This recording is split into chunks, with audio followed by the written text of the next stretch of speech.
morning mga biyahero. Good morning Butuan. So shout out sa mga fellow riders. It's a holiday today, no?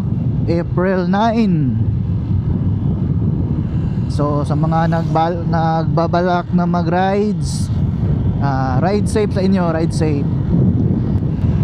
For today's vlog mga biyahero, allow me to give you some tips on buying your first motorcycle. Or na kay plano nga mukuha og motor, you can also watch this video, no? Basin day og makahatag ko sa imuha og informative video content. So kanina nga video mga biyahero is giving you some tips on buying your first motorcycle.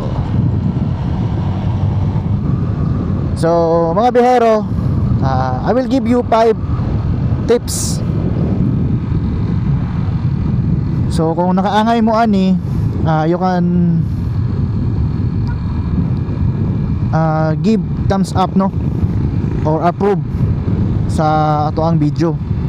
So kung naikulang man gani, you can comment down below. So before ta mag-start, first and foremost, before ta mo plano or makuha og motor, dapat nagitay lisensya. So muna siya ang pinakauna gyud, no? Muna ang pinaka-importante sa pagkuha sa motor. Labi na karon nga ang mga kaning mga dealer, kinahanglan sila license nimo to operate sa maong sakyanan, no, sa maong motorsiklo. So it's a basic requirement sa LTO, no? Mag kuha og SP, then uban pang mga requirements, no, medical, police clearance. Labi na karon nga medyo daghan og taas-taas na ang proseso sa pagkuha sa lisensya. So before ka magplano, make sure nga makalukat ka daan o lisensya.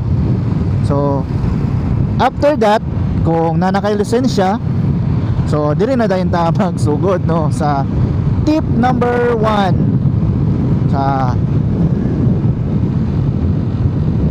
Try to ask or pangutana, pangayog advice sa mga kailan nimo nga dugay naga motor, dugay nagagamit og motor, kana nakasulay na og mga kasi klaseng motor, no? Daghan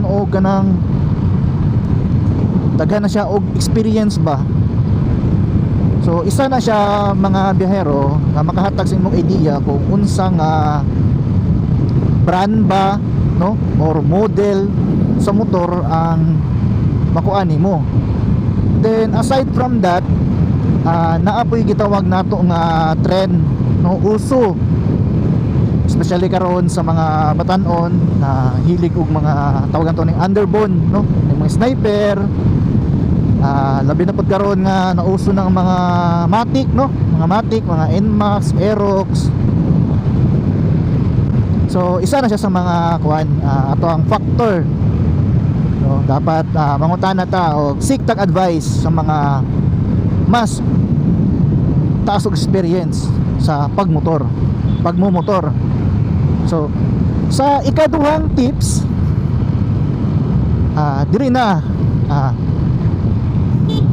try to figure out kung unsa ang imuhang riding style. Siyempre mamili man ka og motor, dapat kanang haom sa imuhang gusto ba. So kay daghan kayo og klase ang motor, no? Naay scooter kung gusto ka og di na ka mangambya, so naglubag lang ka na ang left and right ang iyang brake. So dili na ka magtamak pa sa imong mga duha ka tiil to shift, to brake, to kumot sa clutch before mag-engage o gear. So naapod tayong mga automatic, no? Sorry. Naay mga manual, no? Naay mga manual nga dili di clutch. Napoy trail bike, enduro bike. So daghan na mga classic, bubbler bana o copy racer, scrambler nga mga motor. So dapat nasayod ta kung asa ta haom, asa ta bagay ba, asa ta komportable, no? So isa po na siya. Kay kung mukuha ka og motor nya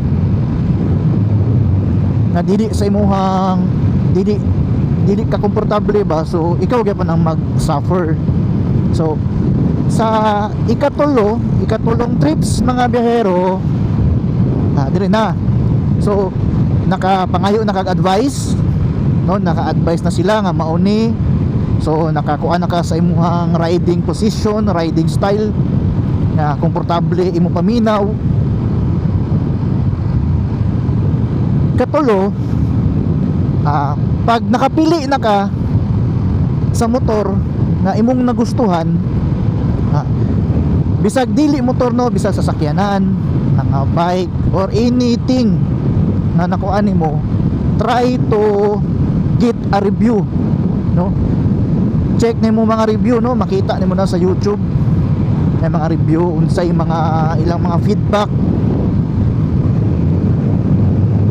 Pero naagi pon sa imuha gyapon ang final decision.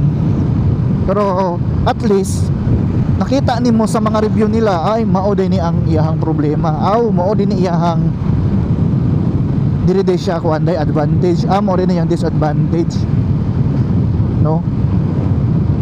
Kay na may klase good ang mga motor na moingon nga uban nga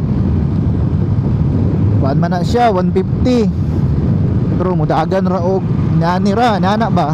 So it doesn't matter, no. Ayon lang hunaan ang top speed, hunana lang ang ang imuhang biyahe nga safety. Then sa ikaupat nato nga tips mga biyahero, so diri na ang medyo libog na, medyo mo problema na ka. So nakapili na ka, na kay review sa imong napili nga motor, nanay advice na nahatag.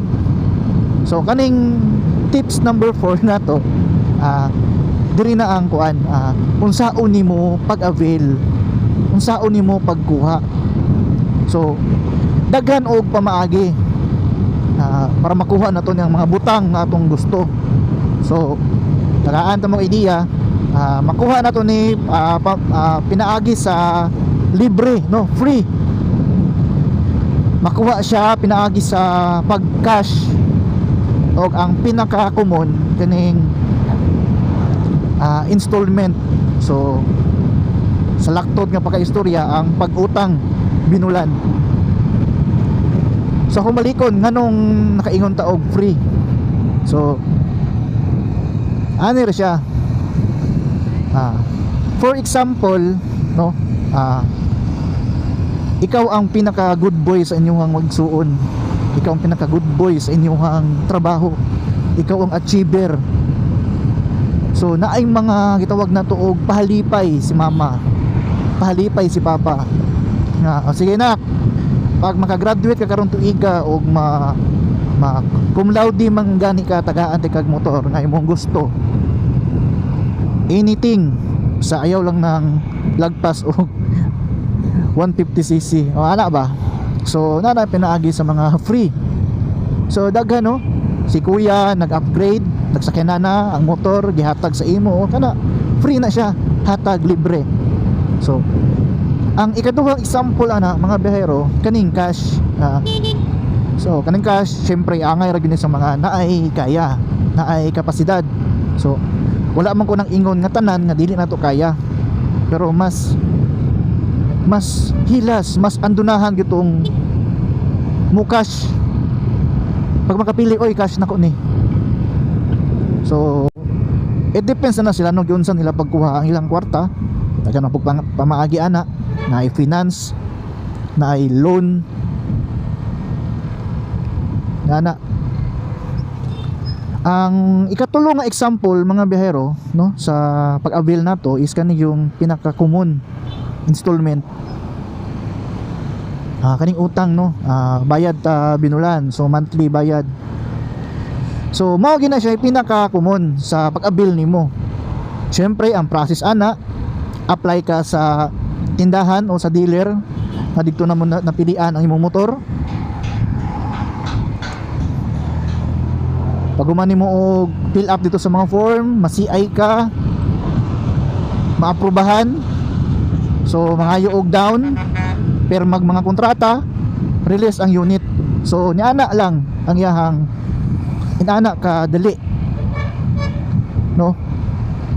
So lastly, so ang pinaka last, ayaw ko ninyo i-bash ani ha.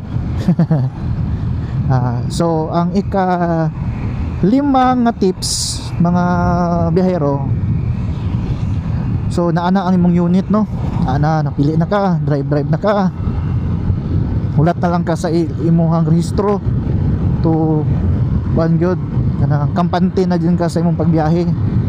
So release na. So ang akong ika-5 nga tips nga mahatag, mag-invest ka, no, mag-invest ka og mga protective gears.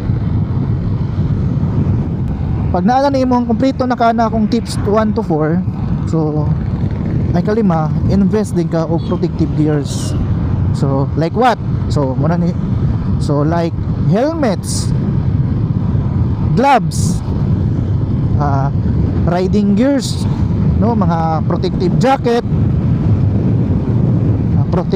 protective pants, no, mga riding boots, mga elbow og ang nip o kani pong elbow og nipad. So pwede ka po na siya. So pwede nimo nang ulahin na ang kanang mga luho sa motor, no, kanang magpagwapo-gwapo og motor, daghan og mga accessories. So pwede na nato na ipaulahi, no, except lang og kung kaya gud nimo, kaya sa imong budget. Siyempre before ta mo palit og mga unsa ipatong ipangbutang sa tong motor, ato man ginang gibalanse, di ba? Ato man ginang ginatiguman, pero para sa ako lang na, no, mas maayong invest ka o ganang sa protective gears, no, para sa imong self protection. Siyempre ang kasunod man gud ana ang motor is nano mo gina magbiyahe, no. So naman gud po yung mga uban nga kanang gabi o pagwapo patsyada silang motor nya makabot sa time. Siyempre katong experience na to last year pandemic, so daghan kayo og nangauli nga motor nya na nabutang na sa motor nila ang mga accessories. So sayang ba? I hope mga biyahero namoy gamay nakatunan sa informative video nga akong gi-share sa inyo karon. Then kung naamang gani kulang, so pwede po ninyo to ma-apply. Then pwede po ninyo ma-comment down para makita po sa uban natong viewers. Ayun na lang po, og kalimot mga biyahero pag-subscribe sa ato ang YouTube channel. Then pwede po mo visit sa ko ang Facebook page. So salamat kayo sa inyong pagsubay, no, pagtanaw. I hope uban gyapon ta sunod sa mga video na to nga kagimuon. O sa mga fellow riders, drivers o uban pa nga biyahe karon sa kalsada, ride safe sa tanan. Then ayo pod nyo kalimot gyud ang pagampo. Thank you mga beheros.